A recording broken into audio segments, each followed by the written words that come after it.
Buenas noches, amados hermanos. Vamos a continuar con el estudio que iniciamos la semana pasada sobre los cimientos de la fe cristiana. Espero, hermanos, que estén ya preparados con algo que anotar, su Biblia y sobre todo la disposición de su corazón. Vamos a orar, hermanos, para que el Señor tome el control de este estudio. Padre mío, te damos gracias, Señor, bendito Dios. Qué bendición enorme, Señor, encontrarnos nuevamente, Señor, congregados en tu nombre, buscando, Señor, conocer más de ti, vivir más de ti, Señor, tener más conocimiento, Señor, de lo que tú nos has revelado a tus hijos, Señor. Hoy te agradecemos, Señor, por este tiempo, pidiéndote primeramente perdón, Padre, por los errores que cometemos, Señor, ya sea lo que hacemos mal, Padre, o los malos pensamientos, Señor, que a veces llegan en nuestra mente, Padre. Te pedimos, Dios Todopoderoso, que nos limpies, Padre, que nos disponga, Señor, Santo Espíritu, el querer como el hacer por su buena voluntad de nosotros, Señor, y que hoy, Señor, tengamos un corazón dispuesto, Señor, para escuchar tu instrucción, tu disciplina, el redarguir tu espíritu, Señor, a través de este estudio. Te damos gracias, bendito Dios. A ti sea la gloria, a ti sea la honra, todo el honor y todo el poder. Gracias, Señor. En el nombre de Jesús. Amén. Muy bien, amados hermanos, pues bueno, vamos a continuar con este estudio. Tengo ya el cuestionario que quedé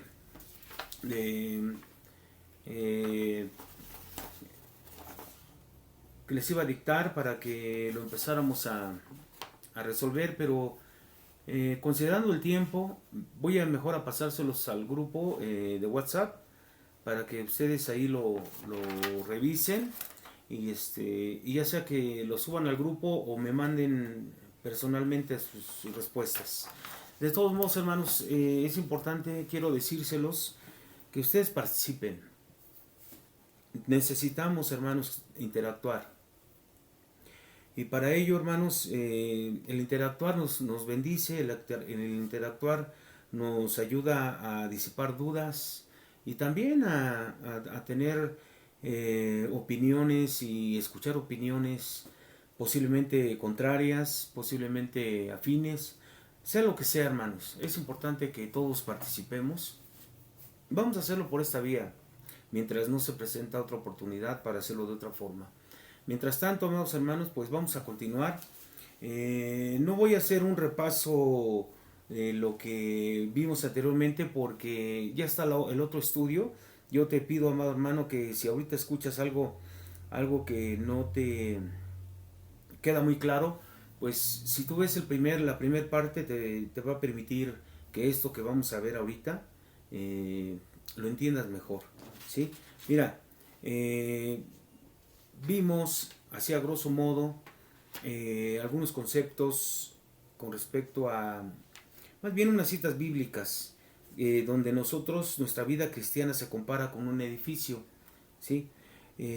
La Biblia, de hecho, compara la vida de un creyente con la construcción de un edificio. Para eso vimos varias citas, entre ellas 1 Corintios 3, del 9 al 11, Efesios 2, 22, Hechos 20, 32, donde podemos ver, amado hermano, que dije, por ejemplo, déjame leerte Efesios 2, 22, en quien vosotros también sois juntamente edificados para morada de Dios en el Espíritu, ¿sí? Entonces, lo que comentábamos en la clase anterior era precisamente que nuestra vida cristiana, si no está bien fundamentada, si no está bien cimentada, entonces podría ser un edificio mal calculado en su cimentación, ¿sí? Hay una relación, decíamos, estrecha, directa, entre cimentación y la obra que se realiza sobre de ella, ¿no? De tal manera que si no está bien la cimentación del edificio, pues a lo mejor calculas o construyes 3 pisos donde la cimentación solamente te puede cubrir o tiene la capacidad de soportar solamente un piso. ¿Qué sucedería? La consecuencia es que el edificio pues sufriría daños, daños por cualquier sismo, daños por el sobrepeso, y que esto pues podría ser incluso catastrófico porque podría venirse abajo el edificio. Así nuestra vida cristiana, lo comentábamos, hermano, en el estudio anterior, y esto tiene que ver también con quién es el fundamento, quién es el cimiento de nuestra fe. ¿Sí? Dijimos, lo comentamos, nuestro Señor Jesucristo. Cristo es la roca. Para esto escuchamos la opinión de Pablo y la de Pedro, donde Pablo pues nos habla de que dice, porque nadie puede poner otro fundamento que el que está puesto, el cual es Jesucristo. Eso lo comentamos de parte de Pablo, y de Pedro, hermano, pues comentábamos, por lo cual también contiene la escritura: he aquí pongo en Sión la principal piedra del ángulo, escogida, preciosa. Eso tomando la cita de Isaías 28:16, donde se menciona también este aspecto, ¿no? Entonces, eso es algo que vimos la clase anterior, hermano. Concluíamos haciendo una afirmación: Jesucristo mismo, nadie más, ni nada más, hermano. No es un grupo, una creencia, no es una iglesia, no es una denominación, una ordenanza o una ceremonia. Es Jesucristo mismo y nadie puede ser otro fundamento, ¿sí? Esa fue la conclusión a la que nosotros llegamos en la clase anterior. ¿Qué veríamos ahorita? Nos quedamos en un punto. Yo les pedí que leyeran Mateo 16 del 13 al 18. Espero yo en Dios que ya estés ahí, hermano. Vamos a darte un minuto. Mateo 16, versículo 13 al 18.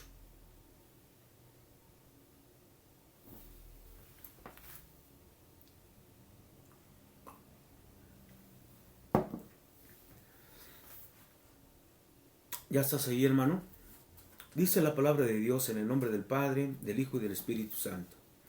Viniendo Jesús a la región de Cesarea de Filipo, preguntó a sus discípulos diciendo: ¿quién dicen los hombres que es el Hijo del Hombre? Ellos dijeron: unos Juan el Bautista, otros Elías, y otros Jeremías o alguno de los profetas. Él les dijo: ¿y vosotros quién decís que soy? Que soy yo. ¿Y quién fue el que habló? Simón Pedro. Respondiendo Simón Pedro dijo: tú eres el Cristo, el Hijo del Dios viviente. Entonces le respondió Jesús: bienaventurado eres, Simón, hijo de Jonás, porque no te lo reveló carne ni sangre, sino mi Padre que está en los cielos. Y yo también te digo que tú eres Pedro, y sobre esta roca edificaré mi iglesia, y las puertas del Hades no prevalecerán contra ellas. Aquí se desprenden varios aspectos. El primero, hermano, es que el Señor le está preguntando, le está cuestionando, como llevándolos al entendimiento de si ellos saben de quién se trata el que está enfrente de ellos, el que convive con ellos, el que camina con ellos. ¿Ustedes saben quién es Jesucristo? ¿Ustedes saben lo que hizo Jesús? ¿Ustedes saben lo que hace Jesús hasta nuestro tiempo, hasta nuestros días? Entonces, esa era una pregunta que él les hacía en ese momento, debido precisamente a las dudas que en cierta forma pues algunos tenían, ¿sí? Y vemos aquí, hermano, vemos aquí que unos no contestaron directamente quién era él, sino dijeron, te lo vuelvo a repetir: ¿quién dicen los hombres que es el Hijo del Hombre? Y ellos dijeron: unos dicen, Señor, que tú eres Juan el Bautista, otros dicen, Señor, que eres Elías, y otros que eres Jeremías, o algunos de los profetas. Él les dijo: a ver, ¿y ustedes quién dicen que soy? Guardaron silencio, y el único que levantó la mano fue Simón Pedro, que dijo: tú eres el Cristo, el ungido, el Hijo de Dios viviente. El Hijo del Dios viviente. Entonces le respondió Jesús: bienaventurado eres, Simón, hijo de Jonás, porque no te lo reveló carne ni sangre. Es decir, no hubo algún aspecto exterior, no hubo una persona, no hubo un grupo de gente que te lo haya revelado, sino te lo reveló directamente mi Padre que está en los cielos. Él fue el que se lo reveló. Es la primera afirmación que es importante entender. ¿Quién se lo reveló? Dios Padre, que está en los cielos. Y luego le dice, y yo también te digo, pero fíjate, y dice, y yo también te digo, ¿de quién estaba preguntando? De él. ¿A quién estaba invitando a los discípulos a que le dijeran quién era él? Estaba hablando de sí mismo. Y les da la respuesta de sí mismo, pero lo hace a través de Pedro, ¿sí? Y yo también te digo que tú eres Pedro, y sobre esta roca, él hablaba de él. Edificaré mi iglesia, y las puertas del infierno no prevalecerán contra ellas, ¿sí? Bueno, mira, déjame mostrarte esta laminita, a ver si la alcanzas a ver. Del griego, Pedro, el origen etimológico de la palabra Pedro es Petros, del griego, y roca es Petra. Recordarás que acá dice, si le pusiéramos, dice, Pedro es Petros, dice, no te lo reveló carne ni sangre, sino mi Padre que está en los cielos. Y yo también te digo que tú eres Pedro, Petros, ¿sí? Y sobre esta roca, Petra, edificaré mi iglesia, y las puertas del infierno no prevalecerán contra ellas. Esta cita, hermano, recuerda Mateo 16, versículo 18. Considerando esto, de que Pedro es Petros en el griego original, y roca es Petra, la definición de Petros, o sea Pedro,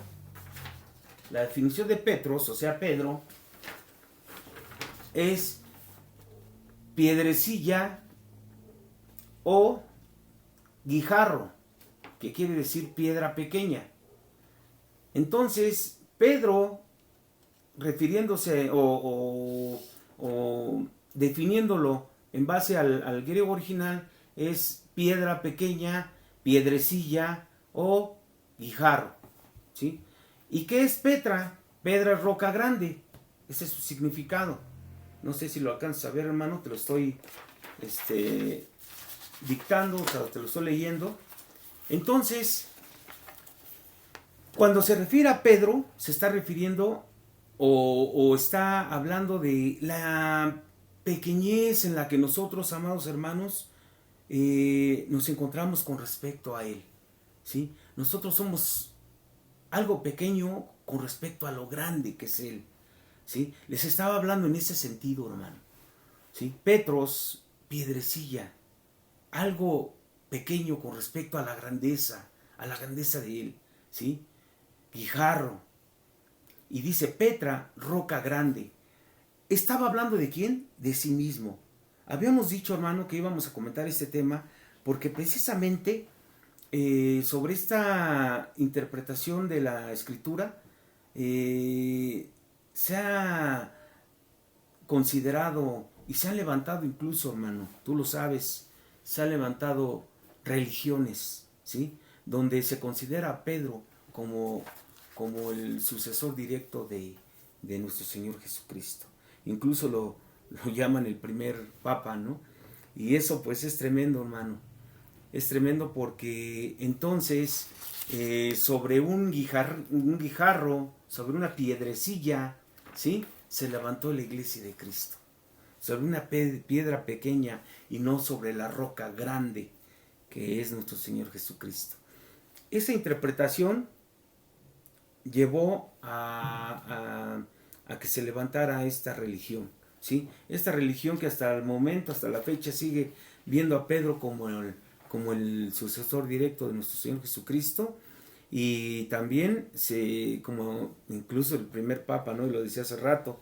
Y esto es importante que lo entendamos, hermano, porque porque precisamente vemos posteriormente que Pedro no pudo haber sido el fundamento de la religión cristiana, ¿sí? El cimiento incluso de la religión cristiana, porque vemos posteriormente la conducta de Pedro o el caminar de Pedro. Pedro, hermano, vemos, vamos a Mateo 16, del 22 al 23, es importante. Mateo 16, del 22 al 23.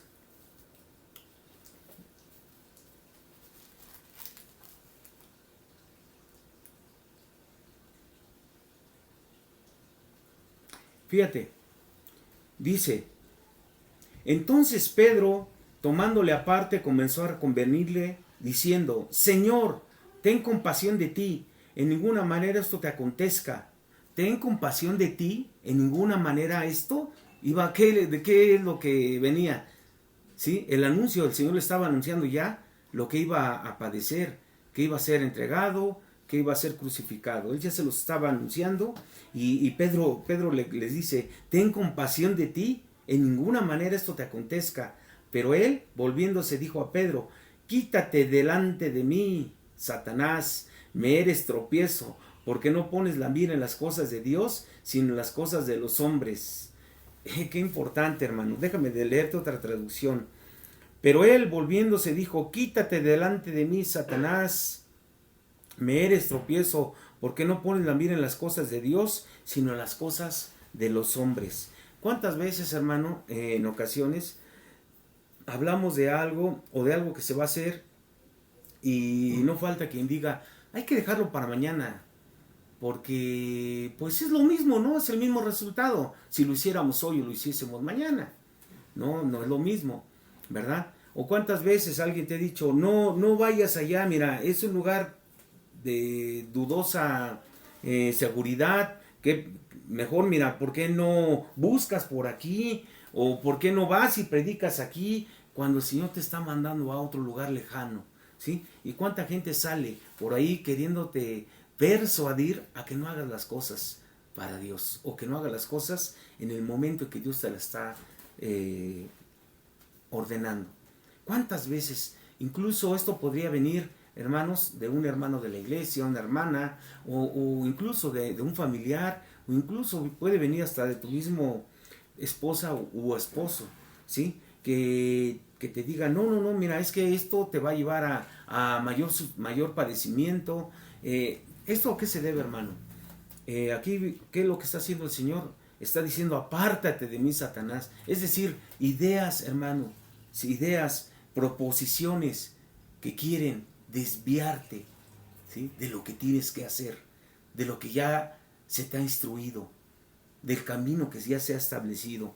No faltará en tu caminar en Cristo gente que te quiera sacar del camino, gente, a través de esas supuestas, compadécete de ti, le decía el Señor, compadécete de ti, ¿sí? Que no te acontezca esto, Señor, como diciendo: Señor, mira qué preocupación la mía. ¿Y cuánta gente se te acerca de esa forma, hermano? ¿Sí? Para que tú digas: ay, sí es cierto, ay, mira mi hermano, qué compadecido, ay, mira mi esposa o mi esposo, tienen razón, qué sabiduría. No, hermano, hay que tener cuidado. Entonces, Pedro estaba actuando de esa forma, es decir, todavía no tenía clara la misión que nuestro Señor tenía por delante que cumplir, ¿sí? Y también él no tenía clara, ¿sí?, la base de su fe. No tenía clara el cimiento de su fe. Él podría ser aquel fundamento donde la iglesia de nuestro Señor Jesucristo se iba a levantar. Con este testimonio no podría hacerlo. Vamos a Mateo 26, a más adelante, hermano, Mateo 26. El versículo 69.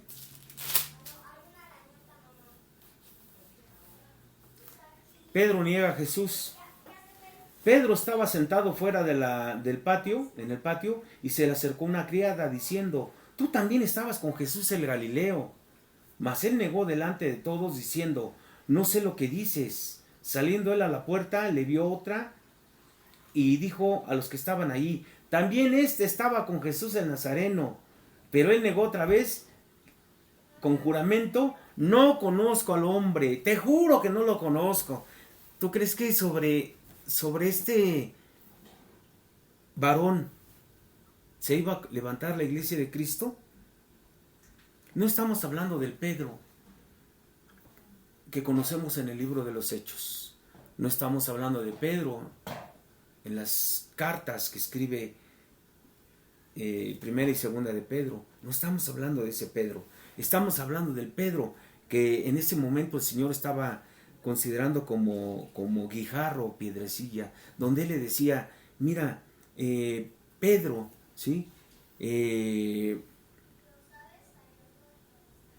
Sobre esta roca, le decía, se levantará la iglesia y el infierno no se podrá por encima de él. No era ese Pedro. Vemos en Gálatas 2, más adelante, hermano, vamos a Gálatas 2, que también refuerza un poco esta idea. En Gálatas vemos una discusión entre Pedro y Pablo, ¿sí? En Gálatas 2, versículo 11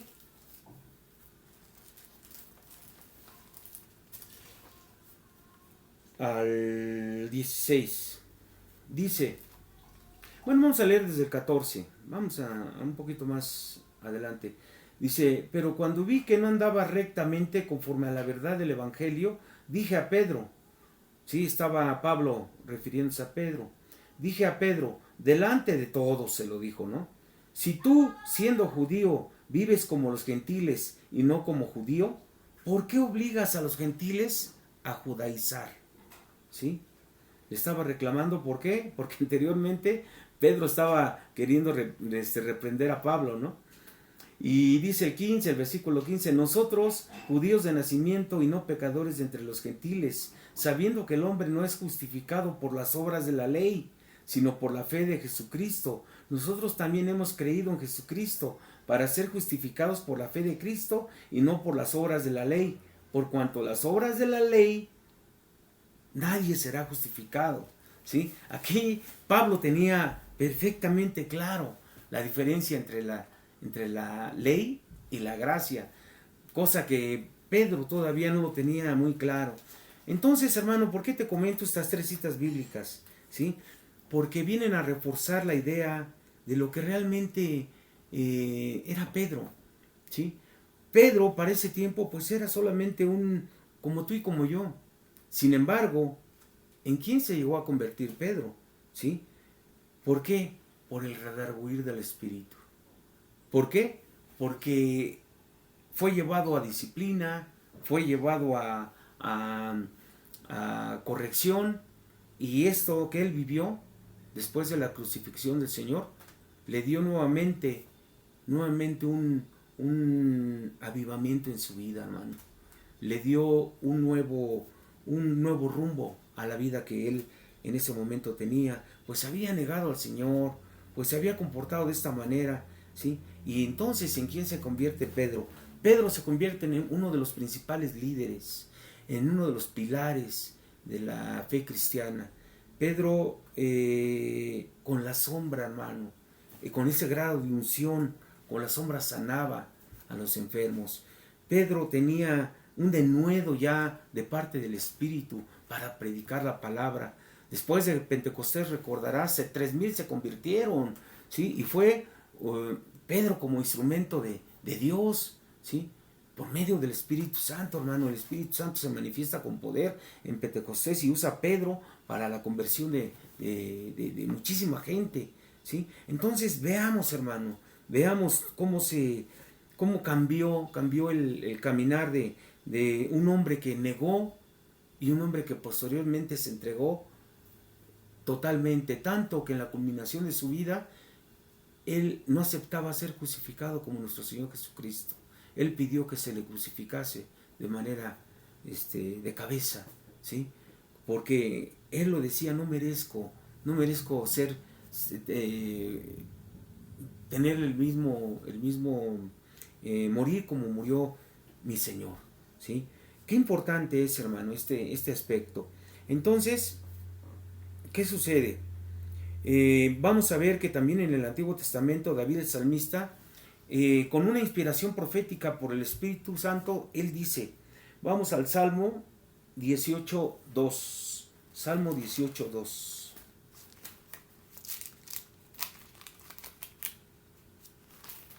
Espero me vaya siguiendo, hermano, y me esté dando a entender. Salmo 18.2 dice, Jehová, roca mía y castillo mío, y mi libertador. Dios mío, fortaleza mía, en él confiaré, mi escudo y la fuerza de mi salvación. En este versículo, hermano, en estos dos versículos, en el 2 y en el 3, podemos ver, en el 2 principalmente, vemos que se refiere a Dios como su roca y como la fuerza de su salvación, ¿sí? Vamos al Salmo 62, que está un poco más adelante, hermano, Salmo 62. Y fíjate lo que dice David. Dice, en Dios solamente está acallada mi alma, de Él viene mi salvación. Él solamente es mi roca y mi salvación. Es mi refugio, no resbalaré mucho. ¿Hasta cuándo maquinaréis contra un hombre, tratando todos vosotros de aplastarle?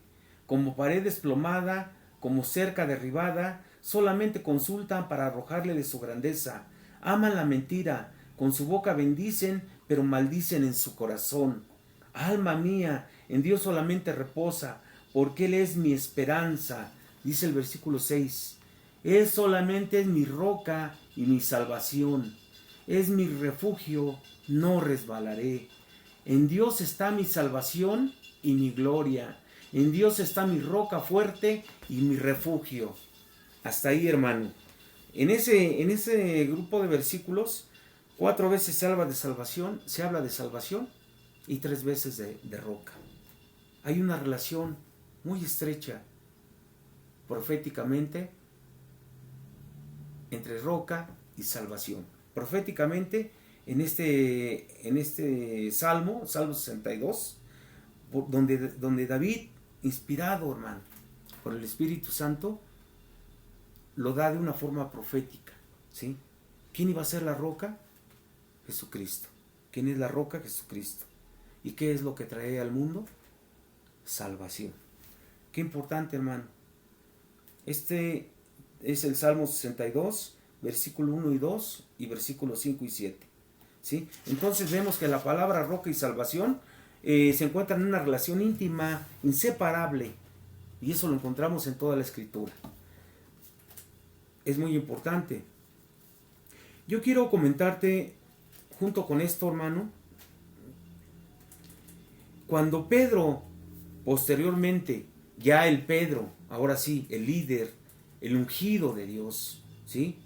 El apóstol que con su sombra sanaba, ahora sí estamos hablando de ese Pedro, hablando al pueblo de Israel con respecto a Jesús, dice en Hechos 4:12, dice, Hechos 4:12, y en ningún otro hay salvación, porque no hay otro nombre bajo el cielo dado a los hombres en el que podamos ser salvos. ¿A quién se refiere? A nuestro Señor Jesucristo. En el Salmo 62:6 leíamos, Él solamente es mi roca y mi salvación, Él es mi refugio, no resbalaré mucho. Después de esto, vamos a regresar, hermano, vamos a regresar a Mateo. Vamos a regresar a Mateo.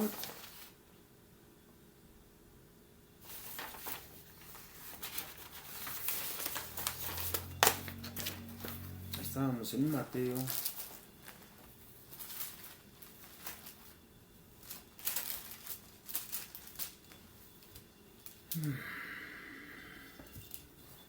Y aquí vemos, hermano, que en Mateo 16, nuevamente vamos a regresar ahí. Vamos a ver esta primera parte. Dice, entonces respondió Jesús, bienaventurado eres Simón, hijo de Jonás, porque no te lo reveló carne ni sangre, sino mi Padre que está en los cielos.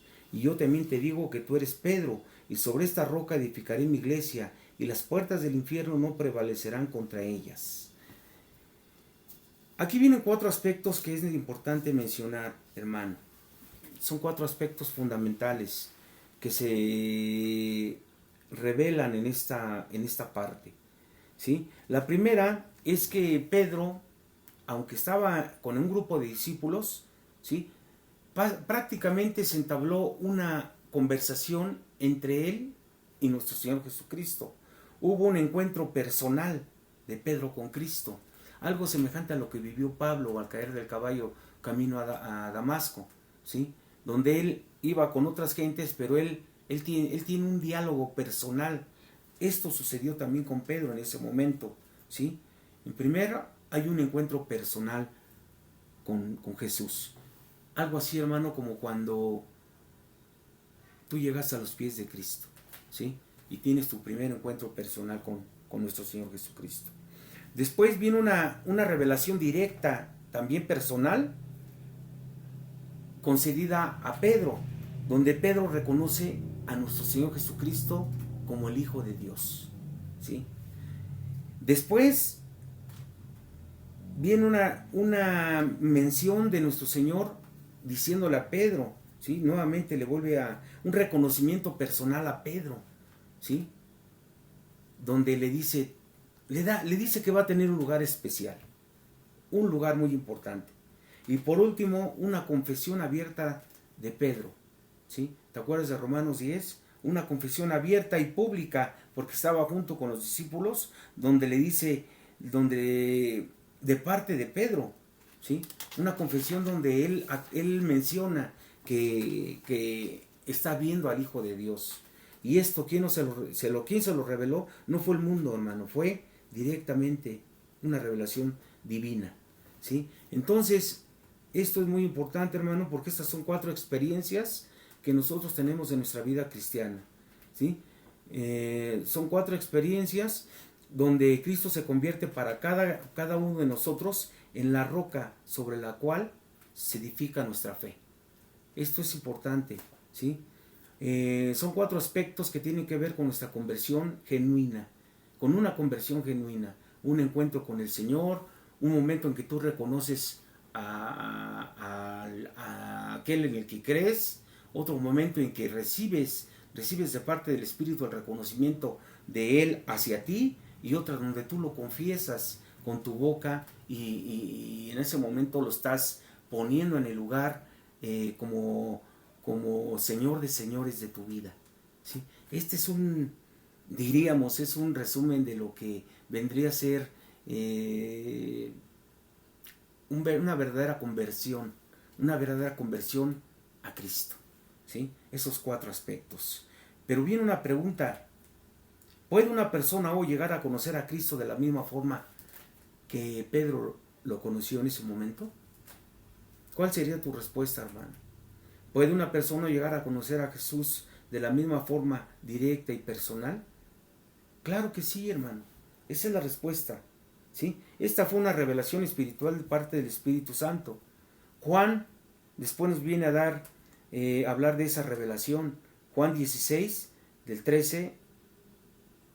del versículo 13 al versículo 14, 2 versículos, hermano. Dice, te lo repito, Juan 16, 13, 14. Dice, pero cuando venga el Espíritu de verdad, Él os guiará a toda verdad, porque no hablará por su propia cuenta, sino que hablará todo lo que oyere, y os hará saber las cosas que habrán de venir. Él me glorificará, porque tomará de lo mío, y os lo hará saber. Te lo voy a repetir. Pero cuando venga el Espíritu de verdad, es decir, el Espíritu Santo, Él os guiará a toda verdad, porque no hablará por su propia cuenta, sino que hablará todo lo que oyere, y os hará saber las cosas que habrán de venir. Él me glorificará, porque tomará de lo mío y os lo hará saber. Si recuerdas, hermano, con respecto al ministerio del Señor, el Señor hablaba precisamente de lo que Él había hecho en su ministerio. Y Él hablaba de que había venido a hacer la voluntad del Padre. No hablaba de vine a hacer mi voluntad. Nosotros ahora hacemos su voluntad, pero Él en ese momento hablaba de hacer la voluntad del Padre. Eso había venido a hacer, ¿sí? Y venía a decir también que Él venía a hablarnos de lo que había visto hacer al Padre. Y también nos hablaba de lo que había oído decir al Padre. En esos tres momentos, ¿sí? Había oído, había visto y hacía la voluntad de nuestro Padre que está en los cielos. Ese había sido el mover en el ministerio del Señor. Eso se le llama fidelidad. A eso se le llama obediencia, ¿sí? Nosotros, como hijos de Dios, tenemos que también tener esa misma actitud delante de la palabra de Dios, delante de Dios. Porque nosotros tenemos que tomar la Escritura y tratar de hacerlo lo más fiel en base a nuestra capacidad, hermano, en base a lo que nosotros hemos recibido de revelación, y hacerlo de una forma clara. Para eso tenemos que conocer la Escritura, ¿sí? Nosotros aquí estamos viendo lo que Dios dice, oyendo lo que Dios dice y conociendo también cuál es la voluntad de Dios, ¿sí? Esos tres aspectos son fundamentales en la vida del creyente, de la vida del Hijo de Dios, ¿sí? Tenemos el fundamento que es Jesucristo. ¿Por qué? Porque Jesús se le llamó estando en su ministerio, Jesucristo se le llamó ya cuando es reconocido como el ungido de Dios, ¿sí? Y por sus mismos seguidores que pasaron a ser de los del camino, de los nazarenos, de los de la fe, los hermanos, pasaron a ser cristianos, ¿sí? ¿Recuerdas esa primera parte que nosotros comentamos? Bueno, tenemos ahora nosotros esa tarea. Tenemos la tarea de la fidelidad. Hagamos un esfuerzo, hermanos, para hacer ese esfuerzo y para tener el mejor resultado de nuestro caminar. Tenemos que conocer la voluntad de Dios. Tenemos que hablar de lo que hemos oído de Él a través de su palabra y lo que hemos visto, ¿sí?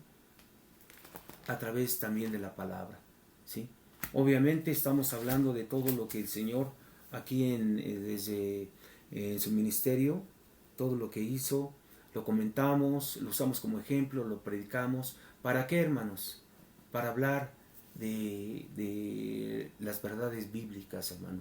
Para hablar de la verdad, para hablar de lo que Dios quiere que nosotros, hermano, tengamos bajo conocimiento y también bajo ejercicio práctico.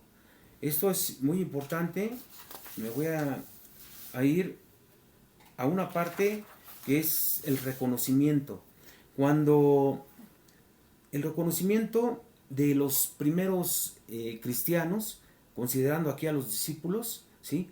La forma en que ellos ya se expresaban de nuestro Señor Jesucristo, la forma en que ellos se dirigían a Él, con ese respeto, con esa solemnidad, reconociendo por qué. Porque ya habían creído, porque ya habían rebasado ese aspecto, nada más de andarlo siguiendo, de ver, de escuchar algunas cosas, sino que ya tenían una convicción, ya hablaban de forma conviccionada, ya predicaban lo que vivían, lo que habían vivido con Él y lo que se les había enseñado, ¿sí? Y vemos a un Juan, en Juan 17:3, diciendo, y esta es la vida eterna, que te conozcan a ti, el único Dios verdadero, y a Jesucristo, a quien has enviado. Imagínate, hermano, ya llegar a ese punto donde nosotros con una convicción firme en nuestra fe hablemos de esta forma, ¿sí? Y esta es la vida eterna, que te conozcan a ti, Que te conozcan en la lectura, en la historia. No, no solo eso, hermano. Que te conozcan en la experiencia, en el caminar juntamente con Cristo. Para esto, hermano, te invito a que vayamos a Filipenses 1, donde veremos la experiencia de Pablo, hermano, de Pablo. Pablo, recordarás, lo menciona aquí en Filipenses, en el capítulo 1, menciona lo que él era, ¿no? Era judío de judíos, circuncidado el 8º día, ¿sí? Alumno de Gamaliel, etcétera, etcétera, ¿sí? Él menciona todo eso. Pero aquí, fíjate lo que dice en el versículo 21. Porque para mí el vivir es Cristo y el morir es ganancia, ¿sí? Mas si el vivir en la carne resulta para mí en beneficio de la obra, no sé entonces qué escoger, porque en ambas cosas estoy puesto en estrecho, teniendo deseos de partir y estar con Cristo, lo cual es muchísimo mejor. Pero fíjate lo que dice en el 24. Pero quedar en la carne es más necesario por causa de vosotros, ¿sí? ¿De qué estaba hablando? Para mí vivir es Cristo y morir es ganancia. Yo ya quisiera partir, Señor, contigo a tu lado, ¿sí? Pero entiendo, Señor, que si me quedo es porque tengo mucho todavía que hacer. Esto nos trae, hermano, el recuerdo de aquellos hermanos que han pasado por la situación de los contagios, que han pasado por las situaciones difíciles, otro tipo de enfermedades o accidentes o cosas, y que han tenido una segunda oportunidad, ¿sí? ¿Cuántas veces hemos caminado en caminos peligrosos y sabemos que pudiera ser el último momento de nuestro caminar? O cuántas veces, hermano, hemos padecido por cosas que ni siquiera son por seguir a Cristo, ¿no? Y también en el caminar en Cristo también hay riesgos, y hay muchos. El Señor mismo nos decía, ¿sí? Nos advertía que en la vida tendréis aflicciones, pero confiad, yo he vencido al mundo. Esos mismos padecimientos que ahora tú tienes, los tienen tus demás hermanos en la fe, y Él nos invitaba, hermanos, a confiar, que siempre iba a estar con nosotros, ¿sí? Entonces, aquí para nosotros, no sé, a mis hermanos que pasaron por los contagios, seguramente han de haber tenido este pensamiento, ¿sí? Señor, qué bueno sería ya irme contigo, ¿no? Pero si tú me dejas, seguramente, Señor, tengo esa convicción de que es porque todavía tengo mucho que hacer para ti, Señor. Gloria a Dios por aquellos hermanos que tienen este pensamiento. En el capítulo 2, en el capítulo 3, hermano, en el capítulo 3, versículo 8, dice: y ciertamente aún estimo todas las cosas como pérdida por la excelencia del conocimiento de Cristo Jesús, mi Señor, por amor del cual lo he perdido todo y lo tengo por basura para ganar a Cristo. Te lo repito. Y ciertamente aún estimo todas las cosas como pérdida por la excelencia del conocimiento de Cristo Jesús, mi Señor, por amor del cual lo he perdido todo y lo tengo por basura para ganar a Cristo. Aquí, hermano, nuevamente aparece la palabra conocimiento, al igual que lo leímos acá en Juan 17:3, cuando te hablaba: y esta es la vida eterna, que te conozcan a ti. Aquí Pablo habla también de ese conocimiento, y no es un conocimiento a la letra, hermano. No es me falta conocimiento o necesito el conocimiento para hacer. Pablo no hablaba de producto terminado, porque todavía más adelante dice: y prosigo a la meta, al premio del supremo llamamiento. Es decir, él reconocía con humildad que todavía le faltaba mucho, hermano, mucho por caminar. Pero ¿qué acaso Pablo o Pedro o Jacobo, Juan, Lucas y todos los demás discípulos de nuestro Señor Jesucristo se esperaron a tener mucho conocimiento para salir a ganar almas, para ir a predicar el Evangelio, las buenas nuevas de salvación? O dijeron, hay que encerrarnos y bueno, hay que aprender hebreo, porque si no, no vamos a entender el origen etimológico de la palabra, o qué tenemos que hacer. Allá afuera hay mucho peligro. ¿Qué les parece si aquí nos resguardamos? ¿Sí? Vamos a resguardarnos en las casas, estudiamos en las casas, llenamos el vientre, ¿sí? Nos volvemos eruditos. ¿Qué les parece? Y al rato que nos vengan y nos pregunten, nosotros les decimos. Hablaba de aprender sobre el camino, hermanos. Hablaba de realizar sobre el aprendizaje. Y todo caminando, con las manos en el arado, puestas las manos en el arado. ¿Sí? De esa forma. Pablo aquí está hablando de eso, hermano. Él quería conocer más del Señor, pero él habla de hacerlo en el caminar, en ir caminando e ir haciendo, ir caminando e ir haciendo.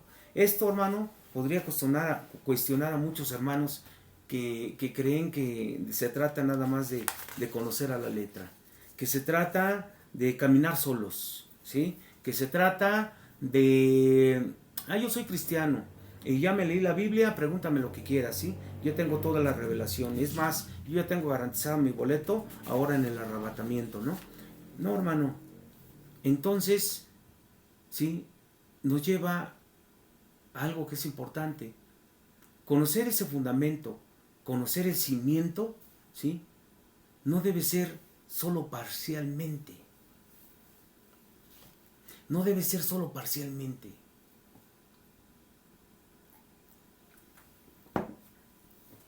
Tenemos que buscar,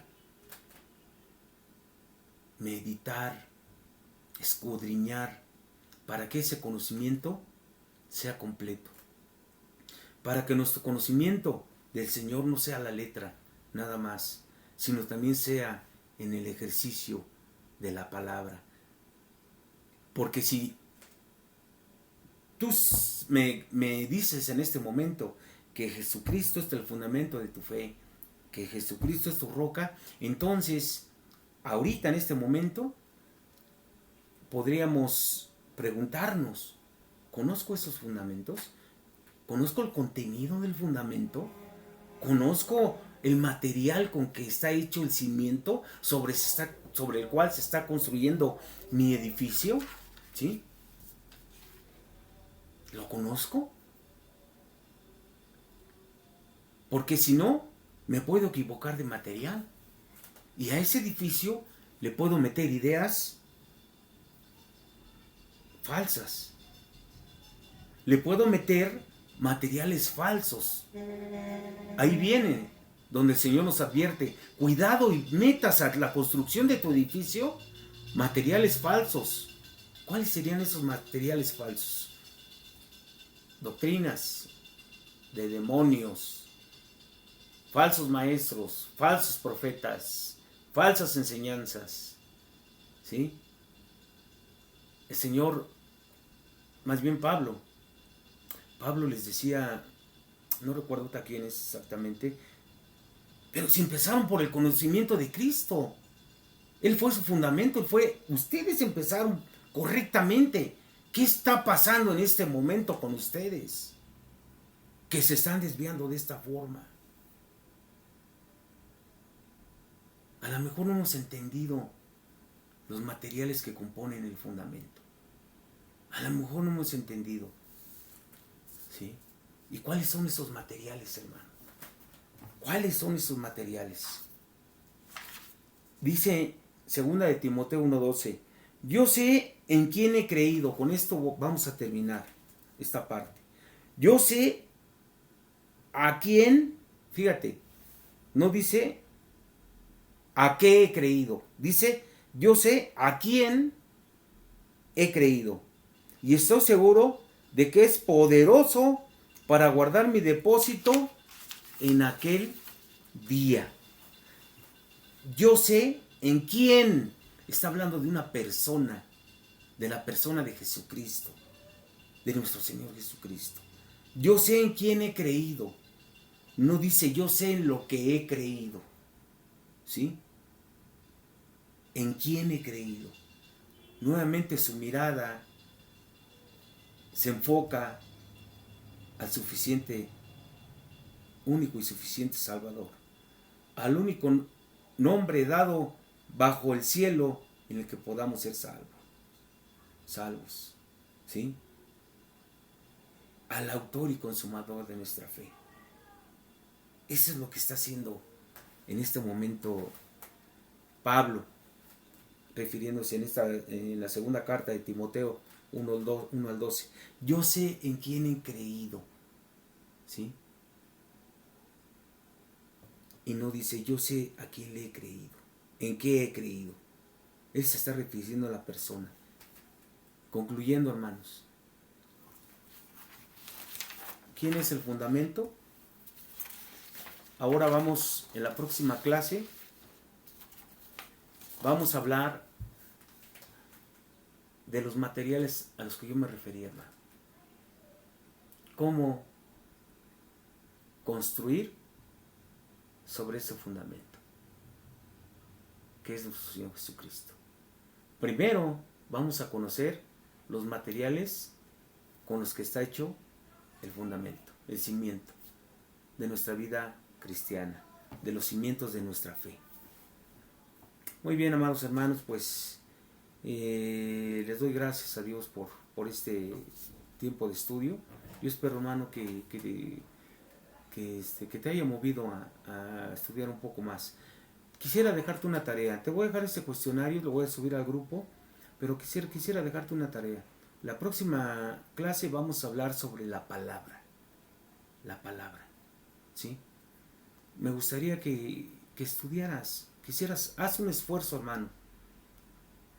Date la oportunidad de recibir revelación de parte de Dios.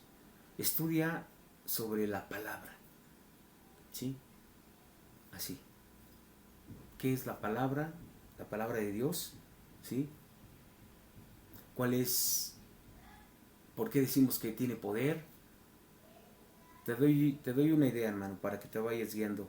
Segunda de Timoteo 3:16, ¿sí? Analízalo, medítalo en oración y trata de sacar unos comentarios, hermano, que nos compartas de la forma que tú quieras, ¿sí? Bien, hermanos, pues les doy gracias a Dios. Padre mío, te damos gracias, Dios Todopoderoso, por este tiempo de estudio. Te damos gracias, Señor, en el nombre de Jesús. Amén y amén. Gracias, amados hermanos.